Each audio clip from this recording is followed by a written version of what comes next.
नमस्कार दोस्तों।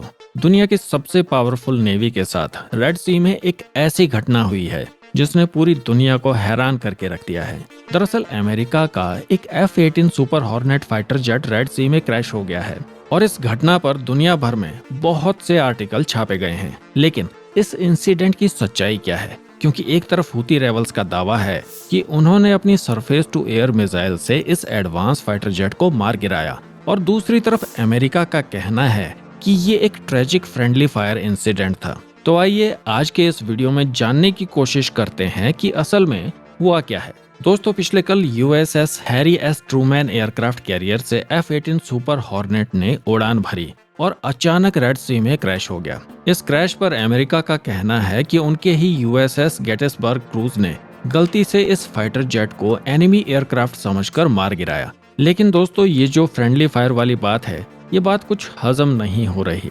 और जब आप मेरा ऐसा बोलने के पीछे की वजह जानोगे तो आप भी इस बात को गले से नीचे नहीं उतार पाओगे। सबसे पहले तो ये समझिए कि रेड सी में कौन किससे लड़ रहा है। एक तरफ यमन के हूती रेबल्स हैं, जिनके पास ज्यादातर पुरानी यमनी सरकार से लूटे हुए हथियार हैं, जिसमें बहुत ही कम संख्या में सर्वेलेंस ड्रोन्स हैं और उससे भी कम संख्या में उनके पास हेलीकॉप्टर्स हैं। हूतियों ने फाइटर जेट्स भी कब्जाए हैं, लेकिन वो ऑपरेशनल नहीं हैं। और वहीं दूसरी तरफ अमेरिका की मॉडर्न नेवी, जिसके पास दुनिया की सबसे एडवांस टेक्नोलॉजी है। अब समझने वाला इंटरेस्टिंग पार्ट ये है कि मॉडर्न वॉरफेयर में कोई भी मिलिट्री फोर्स अपने एयरक्राफ्ट को कैसे आइडेंटिफाई करती है।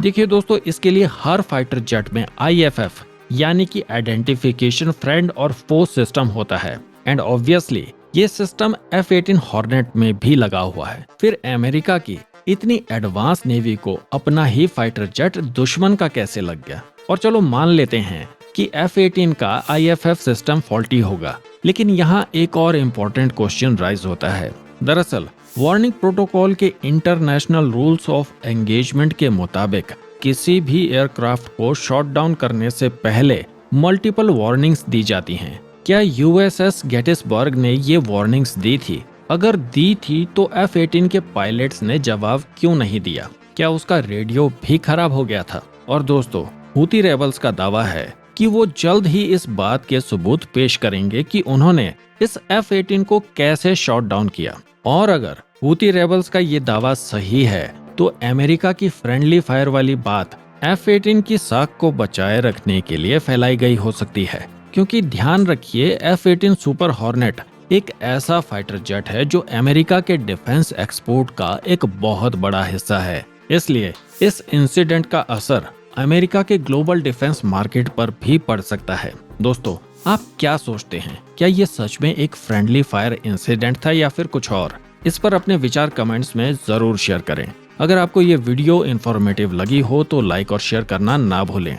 द क्रॉनिकल पोस्ट चैनल को सब्सक्राइब करें ताकि ऐसी ही इंटरेस्टिंग अपडेट्स आप तक पहुंचते रहें।